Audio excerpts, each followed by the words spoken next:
Hello everyone, this is doctor Jivesh Yadav. तो इस class में हम लोग अकॉर्डिंग टू एनसीईआरटी सिलेबस आपका शरीर स्थान को जो है वो कंटिन्यू करेंगे। और इस क्लास में हम लोग जो आपका आगे का जो कंटिन्यूशन है उसको करते हुए हमने लास्ट क्लास में प्रथम जो अध्याय शरीर स्थान को उसको फिनिश कर लिया था। इस क्लास में हम लोग जो सेकंड चैप्टर है अतुल्य गोत्रीय शरीरम अध्याय, इसके विषय में बात करेंगे। ठीक है, तो इस चैप्टर के अंतर्गत कौन से इंपॉर्टेंट पॉइंट्स हैं वो यहाँ पे अपन डिस्कस करेंगे। तो शुक्र की व्याख्या एवं स्वरूप के विषय में बताया गया है। तो शुक्र की व्याख्या एवं स्वरूप के विषय में यहाँ पे बताते हुए बोला गया है कि गर्भोत्पत्ति के लिए स्त्री की योनि में पुरुष द्वारा जो वस्तु आधान किया जाता है वह शुक्र कहलाता है। तो गर्भ उत्पत्ति के लिए स्त्री की योनि में पुरुष के द्वारा जो भी वस्तु आधान किया जाता है वह शुक्र कहलाता है। ठीक है, यह शुक्र वायु, अग्नि, भूमि व जल का श्रेष्ठ गुणों से युक्त होते हैं। यह जो शुक्र होता है वो क्या है, आपका पंच महाभूत के श्रेष्ठ गुणों से युक्त होता है। ठीक है, पंच महाभूत बोला, सॉरी, वायु, अग्नि, भूमि और जल। ठीक है, ये चार जो महाभूत हैं इनके गुणों से युक्त होते हैं तथा मधुर आदि षड रसों से इसकी उत्पत्ति बताया गया है। तो शुक्र की जो उत्पत्ति है वो क्या है, मधुर आदि षड रसों से इसकी उत्पत्ति यहाँ पे आपका बताया गया है। तो ये आपको ध्यान में रखना है। फिर नेक्स्ट अपन आगे बढ़ते हैं, बात करते हैं गर्भ लिंग निर्धारण का सिद्धांत। ठीक है, तो गर्भ का जो लिंग है उसका निर्धारण किस प्रकार से आयुर्वेद मतानुसार बताया गया है। तो रक्तेन कन्याधिकम पुत्रेण शुक्रेण तेन द्विविध कृत्य, यानी कि जब आर्तों की अधिकता होती है, रक्तेन यानी कि आर्तों की जब अधिकता होती है तो कन्या की उत्पत्ति होती है। और जब शुक्र की अधिकता होती है तो किसकी उत्पत्ति होती है, पुरुष की उत्पत्ति होती है। तो ये यहाँ पे आपका बताया गया कि आर्तों की अधिकता से कन्या की उत्पत्ति व शुक्र की अधिकता से पुरुष की उत्पत्ति यहाँ पे आपका बताया गया है। तो ये आपको ध्यान में रखना है। ओके, क्लियर हुआ। फिर नेक्स्ट अपन बात करते हैं, यहाँ पे आपका बोला गया है बृहत पत्य का कारण क्या है। तो बृहत पत्य का जो कारण है वो यहाँ पे आपका बताया गया है।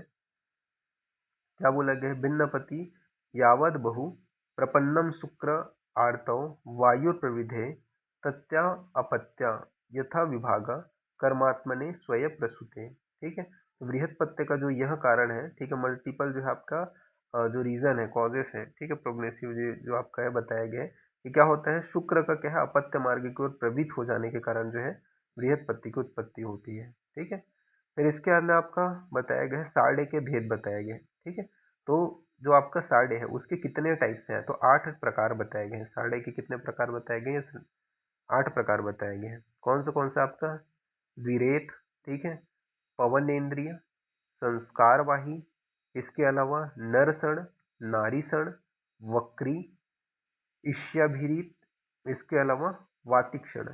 ठीक है, तो ये आपको याद रखना है, द्विरेत, पवनेन्द्रिय, संस्कारवाही, नरसण, नारीसण, वक्री, ईर्ष्याभिरीत, इसके अलावा वातिक्षण, ये यहाँ पे आपके बताए गए हैं। फिर सद्योग्राहित गर्भ के लक्षण के विषय में बात करते हैं। तो ये श्लोक अगर याद कर सको तो अच्छी बात है, बाकी इसका हिंदी तो याद रखना कि निष्ठिविका गौरवम सांद्र तंद्रा प्रहर्षि हृदयो व्यथा च तृप्तस्य वजीकरणम वजीग्रहणम च योन्या गर्भ सद्यो अनुग्रहतस्य लिंगम। अर्थात बोला गया है क्या क्या लक्षण आपको देखने को मिलेगा, तो निष्ठीवन की उत्पत्ति होना, शरीर में हैवीनेस यानी कि गौरवता की उत्पत्ति होना, अंग में सादे की उत्पत्ति होना, तंद्रा की उत्पत्ति का होना, प्रहर्ष की उत्पत्ति का होना, हृदय में व्यथा की उत्पत्ति का होना, तृप्ति की उत्पत्ति का होना, योनि में बीज का ग्रहण होना। ठीक है, ये सारे जो लक्षण है वो सद्योग्राहित गर्भ के लक्षण है। निष्ठीवन की उत्पत्ति, शरीर में हैवीनेस यानी कि गौरवता की उत्पत्ति, अंग में साध का होना, तंद्रा का होना, प्रहर्ष का होना, हृदय में व्यथा का होना, तृप्ति का होना, योनि में बीज का ग्रहण होना, ये क्या है, सद्योग्राहित गर्भ के लक्षण बताए गए हैं। ये आपको याद रखना है। फिर बात करते हैं निरोग कौन होता है। तो निरोग के विषय में यहाँ पे आपका बताया गया है। ठीक है, श्लोक यहाँ पे अपन ध्यान नहीं देंगे, हिंदी देखते हैं इसके, निरोग किसको बोलेंगे। कि निरोग के विषय में यहाँ पे आपका बोला गया है कि हित एवं अहित आहार सेवी। ठीक है, हित एवं अहित आहार सेवी समीक्षकारी हो, इसके अलावा विषय से असक्त यानी कि दाता हो, सम हो, सव्यापर हो, क्षमावान हो, आप्त सेवी हो, इसके अलावा आपका खुद पर मतलब ये बोल सकते हैं सुगधमती हो, यानी कि सुखद कर्म करने वाला हो, इसके अलावा सुख अनुबंध हो, विधेय हो, विशुद्ध बुद्धि वाला हो, ज्ञान तप और योग से तप्त हो। ठीक है, तो ये क्या है आपके किसके अंतर्गत बताया गया है, तो ये निरोग कौन होता है, तो इन ये सभी गुणों से जो युक्त होता है, जो हितकर अहितकर दोनों आहार विहार सेवी हो, सामिष्यकर हो, विषय से असक्त दाता हो, सम हो, सव्यापर हो, क्षमावान हो, आप्त जनों का सेवा करने वाला हो, सुखमती हो, सुखद कर्म हो। ठीक है, तो ये सभी गुणों से युक्त जो होते हैं वो होते हैं निरोगी। ठीक है, फिर इस अध्याय में टोटल चक्रपाणी के मत के अनुसार कितने क्वेश्चंस पूछे गए हैं, तो 36 क्वेश्चंस पूछे गए हैं। ठीक है, और आपका गंगाधर राय के मत के अनुसार, सॉरी 36 क्वेश्चन, 36 क्वेश्चन चक्रपाणी के मत के अनुसार क्वेश्चन पूछे गए और गंगाधर राय के मत के अनुसार 26 क्वेश्चन यहाँ पे पूछे गए हैं। ठीक है, तो यहाँ पे इसका जो पासवर्ड है वो आपका कितना रहेगा, 36।